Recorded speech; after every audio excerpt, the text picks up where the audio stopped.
Pas juste des pays africains, mais moi je pense que c'est déjà arrivé le moment que le continent africain doit penser sérieusement sur ces questions de coup d'État. Parce que c'est inacceptable, en plein siècle XXI, de voir le coup d'État. Ça c'est démodé.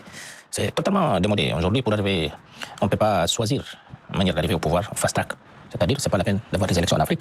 Donc c'est pour cela que je pense que ça, ce n'est pas une question juste régionale. C'est une question du continent africain, qu'on puisse finir avec ce comportement inacceptable. Mais justement, on a l'impression que finalement, ce qui s'est passé au Mali, au Burkina Faso, en Guinée et maintenant au Niger, pour parler de votre région, l'Afrique de l'Ouest, il semble que les putschistes se rendent compte que prendre le pouvoir, ça marche, y rester, ça marche aussi, donc on continue, il n'y a pas de raison de s'arrêter. Effectivement, moi je pense que ça, c'était notre tort.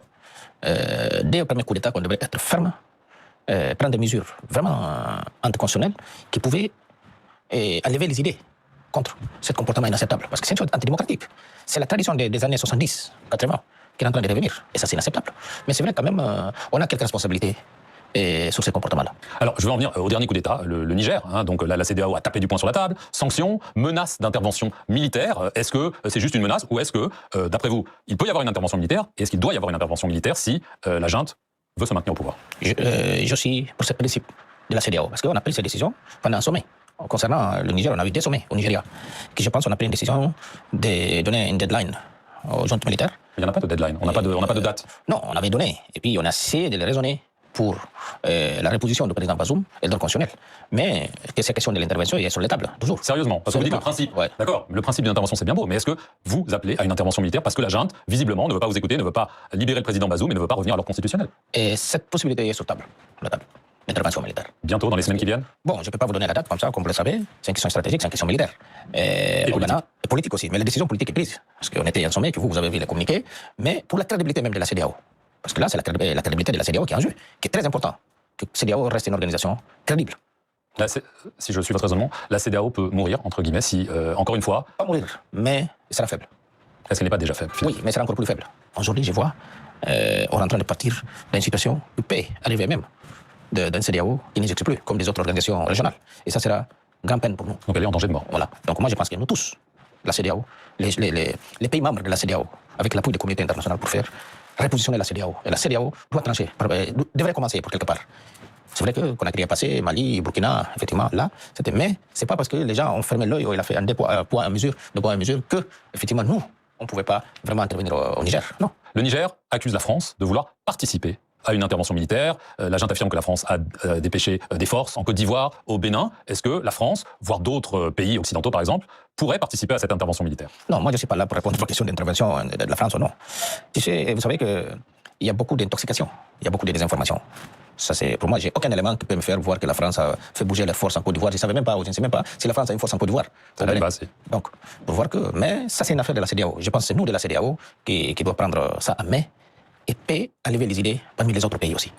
Est-ce que vous deviez être un des médiateurs? Vous n'êtes pas allé à Niamey. Aujourd'hui, il n'y a plus de médiation, il n'y a plus de discussion. Il n'y a pas de médiation, parce que normalement, la tradition, une fois qu'il y a une crise dans un pays, il y a des chefs d'État, un ou des chefs d'État qui sont chargés de la médiation. Et ce n'était pas le cas du Niger. Mais moi, je devrais y aller. Mais après de comprendre que le Nigeria avait dépêché des médiateurs et tout ça qui n'est pas réussi. Les chefs religieux. Et moi, j'ai compris que les religieux doivent rester. Si nous, les musulmans, devraient rester à la mosquée, les chrétiens à l'église. Donc vous n'y croyez pas à cette médiation? Non, c'est pas que je ne crois pas. Mais ça, c'est une affaire politique. On ne doit pas mêler les religieuses. Alors, justement, le président Tinubu a laissé entendre dans des déclarations qu'une transition de 9 mois serait acceptable. On sait que l'Algérie, qui ne fait pas partie de la CEDEAO, bien entendu, a proposé 6 mois. Est-ce que, à vos yeux, étant donné tous les précédents dont vous avez parlé que vous regrettez, une transition au Niger est acceptable, oui ou non? Non. Vous savez que là, je pense que les gens ont mal compris le président Tinubu. Je ne suis pas là pour parler de lui. Lui seul, il ne peut pas prendre une telle décision. C'est le sommet qui parle. Parce que c'est le sommet qui a donné le mandat. On a investi le président Tinubu, président en exercice de la CEDEAO. Mais ce n'est pas pour décider à la place des autres, de l'organisation, non. Quand on prend une décision, on le prend de manière collégiale. Donc pas de transition? Jusqu'à là, pas de transition. Jusqu'à là. Mais nous, on prend la décision... De façon collégiale. Collégiale et en sommet.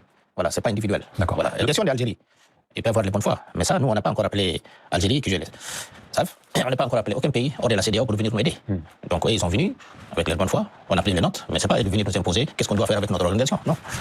Le président Bazoum, vous lui parlez toujours? Oui, on parle régulièrement. Comment se porte-t-il? Non, de manière de santé, bon, mais c'est un président séquestré. Donc, tous le savent, c'est un président qui est séquestré.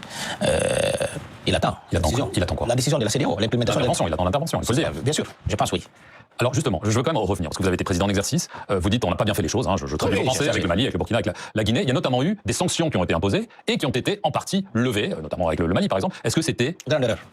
Ça, c'est une grande erreur qu'on a fait. La CEDEAO, on a fait. Parce que là, même si c'est 2 ou 3 présidents à suggérer lever des sanctions, c'est une grande erreur. C'était le président Ouattara, le président Sall? Non, je ne suis pas là pour appeler. Mais c'était une erreur. Oui, mais c'était une grande erreur. Parce que pourquoi c'était Oui, parce que si on avait continué avec cette dynamique, aujourd'hui, CEDEAO pouvait obtenir la meilleure solution pour le peuple malien et le peuple burkinabé.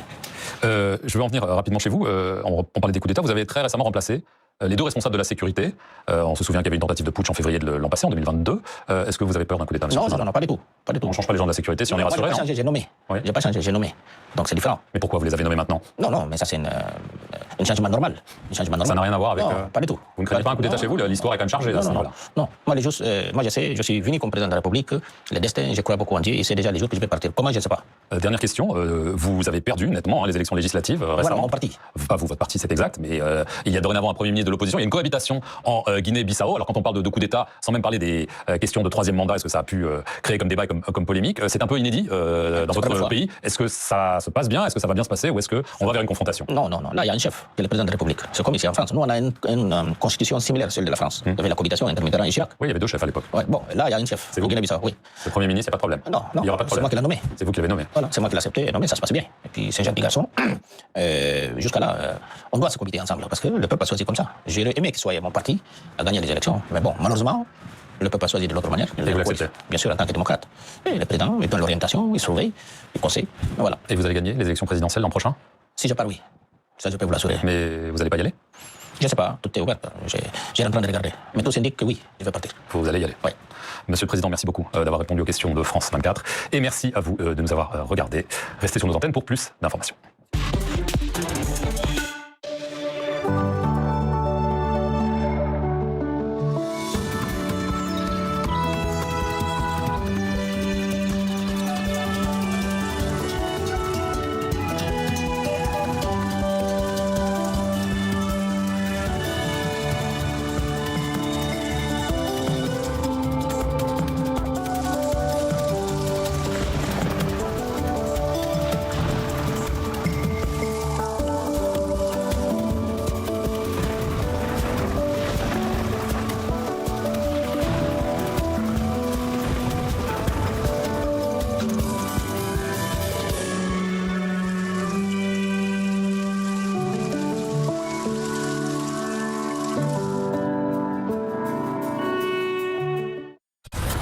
Je ne savais pas que, en me confessant sous sacrement, j'allais tomber dans le panneau. On va revenir sur les révélations qui bouleversent les missions étrangères de Paris. L'évêque auxiliaire de Strasbourg dans la tourmente. Des abus dans l'une des plus prestigieuses organisations catholiques, les missions étrangères. Je n'ai pas porté plainte de peur de nuire à l'image des missions étrangères de Paris, pour qui j'ai le plus grand des respects. On ouvre la boîte de Pandore. Il était au courant depuis que moi, l'évidence tout est vrai. On travaille depuis un petit moment sur la société de prêtres avec laquelle démarqué. Ce prêtre ne représente pas de danger. J'ai été une bonne nouvelle recrue, comme objet sexuel. Il le conteste totalement. Je ne savais pas qu'un prêtre pouvait abuser de personnes vulnérables.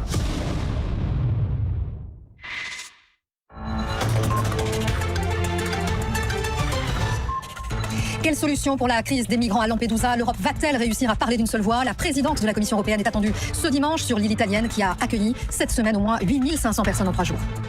Le drame de Derna en Libye aurait-il pu être évité? Le procureur général lance une enquête sur les 2 barrages à l'origine de la tragédie. Il présentait des fissures depuis de nombreuses années et n'ont pas été entretenues. Et puis l'actualité en Afrique, c'est aussi ce pacte de sécurité signé à Bamako ce samedi par 3 juntes récemment arrivées au pouvoir, celle du Mali, du Burkina Faso et du Niger, une alliance d'assistance mutuelle en cas d'attaque. Vous entendrez le ministre des Affaires étrangères malien dans ce journal. Bonjour à tous, soyez les bienvenus si vous nous rejoignez sur France 24. Les discussions diplomatiques autour de la crise migratoire s'intensifient en Europe. Une conférence téléphonique a notamment réuni ce samedi les ministres de l'Intérieur français, italiens et allemands. Et ce dimanche, c'est Ursula von der Leyen qui est attendue à Lampedusa. La présidente de la Commission européenne a en effet accepté l'invitation de Giorgia Meloni, la chef du gouvernement italien qui parle de situation insoutenable. Le récit d'Axel Simon. Sous un soleil de plomb, ils attendent en file indienne la distribution d'eau et de nourriture. C'est la Croix-Rouge italienne qui organise cette aide humanitaire.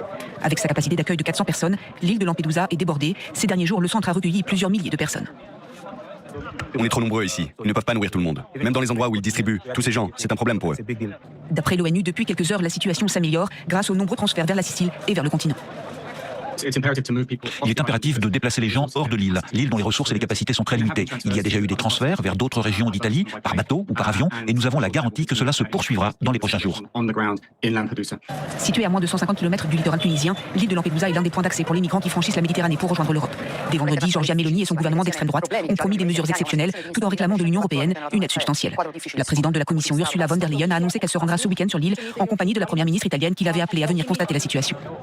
De son côté, Berlin a annoncé samedi reprendre les termes de son accord visant à accueillir les migrants arrivant sur les côtes italiennes après l'avoir suspendu 2 jours en signe de désaccord avec Rome sur sa gestion de ce nouvel afflux. Et l'actualité, c'est aussi ce bilan toujours impossible à chiffrer en Libye. Plus de 11 000 morts, 10 000 disparus à Derna. Et puis il y a cette colère des survivants face à un drame hautement prévisible depuis plusieurs années. Les barrages en amont de la ville présentaient des fragilités, mais ils n'ont pas été réparés. Le procureur général de Libye vient d'ouvrir une enquête. Il soupçonne les autorités locales de négligence. Récit, Céline Bay. Leur effondrement a été la cause d'une tragédie nationale. Les 2 barrages qui se sont effondrés à Derna ont-ils été négligés? Cela fait en tout cas l'objet d'une enquête annoncée par le procureur général libyen. L'enquête portera aussi sur les fonds qui ont été versés pour entretenir les 2 barrages et ainsi réduire les dégâts en cas d'inondation et de fortes pluies. Ce que je peux vous dire, c'est que l'enquête inclura également les autorités locales ainsi que les gouvernements consécutifs soupçonnés de négligence. Dans un rapport publié par le bureau d'audit libyen en 2021, il apparaît que les 2 barrages construits dans les années 70 n'ont pas été entretenus. Et ce, malgré les plus de 2 millions de dollars de fonds alloués à cette fin en 2012 et 2013. À cette époque, la Libye sombrait déjà dans le chaos. Le pays est aujourd'hui divisé avec 2 gouvernements rivaux, l'un basé dans l'ouest à Tripoli, l'autre qui inclut Derna dans l'est. Celui-ci est contrôlé par le général Khalifa Haftar. Le procureur général a officiellement compétence sur le pays entier. Les 2 gouvernements ont d'ailleurs demandé une enquête. Beaucoup de Libyens appellent à la solidarité après cette tragédie. Toutes les villes de l'Ouest et du Sud ont répondu aux appels à l'aide de leurs concitoyens de l'Est. Ce qui se passe dans le pays depuis 2011 et toutes les divisions qu'il y a eu parmi la population, c'est à cause de nos dirigeants. Nos dirigeants sont injustes, ce sont des voleurs et tout le monde le sait. Malgré la promesse du procureur général de trouver les responsables, d'après certains analystes, l'enquête s'avère compliquée.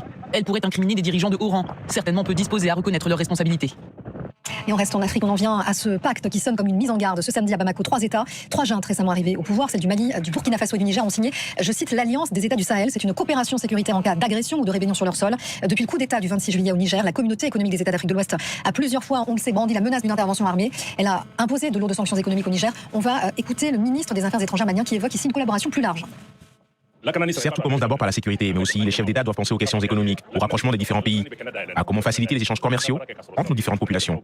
Toutes ces questions feront l'objet d'ajouts dans la charte dans les jours à venir.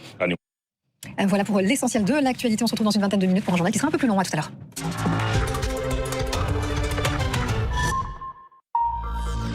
Nouveau numéro de Reporter Plus, le magazine de reportage long format de la rédaction de France 24. Depuis le XVIIe siècle, les missions étrangères de Paris évangélisent les pays d'Asie. S'il y a aujourd'hui des communautés catholiques en Thaïlande, au Vietnam, en Chine, en Inde ou au Japon, c'est l'œuvre de cette société missionnaire et de ses prêtres envoyés au bout du monde. Les missions étrangères de Paris sont l'une des plus prestigieuses organisations catholiques, connues aussi pour ses martyrs et ses liens privilégiés avec le Vatican. Aujourd'hui pourtant, les missions étrangères de Paris sont au cœur de plusieurs scandales. Un cas ancien de pédocriminalité en Thaïlande, mais aussi des agressions présumées sur des jeunes en formation au siège parisien. Malgré plusieurs alertes en interne, ces affaires sont longtemps restées dans l'ombre. Elles intéressent depuis peu la justice française. 3 enquêtes sont en cours. L'une d'entre elles vise l'évêque de La Rochelle, Georges Collomb, à l'époque où il dirigeait les missions étrangères. Pendant 1 an, nos reporters, Karina Chabour et Julie Dungalov, ont mené l'enquête. Voici le résultat de leurs investigations.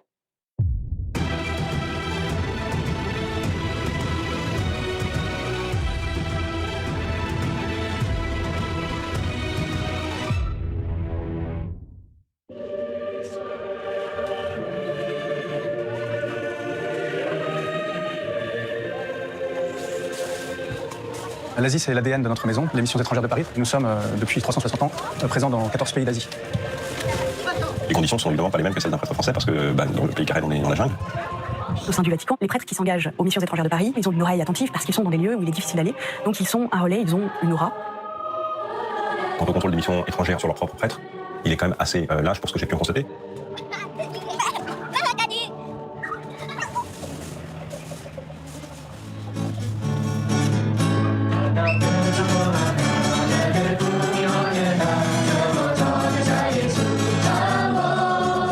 Nous sommes en pays carène, aux confins de la Thaïlande.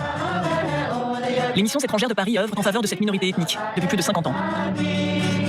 Ce jour-là, ces fidèles rendent hommage au fondateur de la mission, le père français Gabriel Tigréat, décédé en 2007.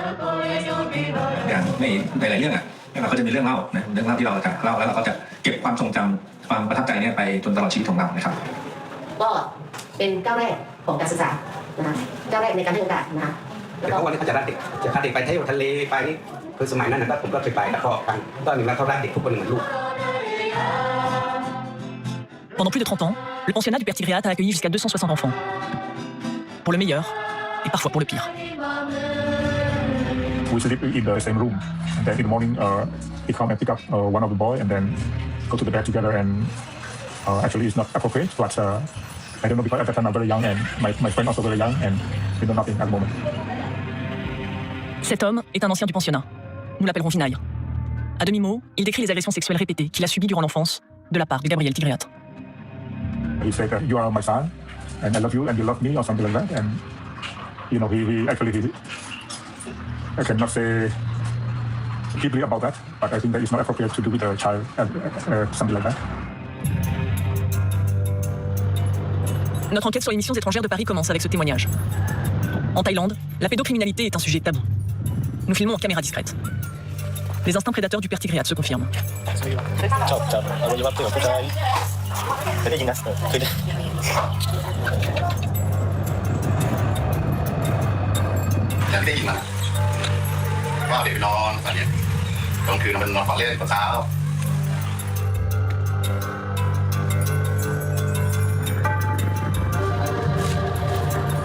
Depuis des décennies, le peuple transfrontalier des Karen est persécuté par la junte birmane. Beaucoup fuient les combats et la misère, en quête d'un refuge en Thaïlande. Selon nos sources, leur bienfaiteur leur promettait un avenir meilleur, en échange de faveurs sexuelles. ชวนเข้าไปนอนเล่นที่บนเตียงกับพ่อนะพ่อสอนนะคุณต้องเป็นคนดีนะคุณต้องทำนี้เป็นคนดีนะอย่าไปทำเสียพ่อเสียใจพ่อจะส่งไปเรียนสูงๆพ่อจะตั้งใจให้คุณไปเรียนคุณพ่ออย่าเรียนคุณครูเรียนหมอเรียนอะไรพ่อจะส่งเสริมพ่อชวนผมไปที่น้องเขานะพ่อบอกกับผมว่าต่อไปคุณต้องเป็นครูคำสอนนะพ่อจะส่งไปเรียนคำสอน If we don't have this priest, we will not receive any education, and also benefit and misbehavior is like make me hard to say or criticize about that, and I'm feeling like a betray to him. Vinaille s'est longtemps muré dans le silence, avant de croiser le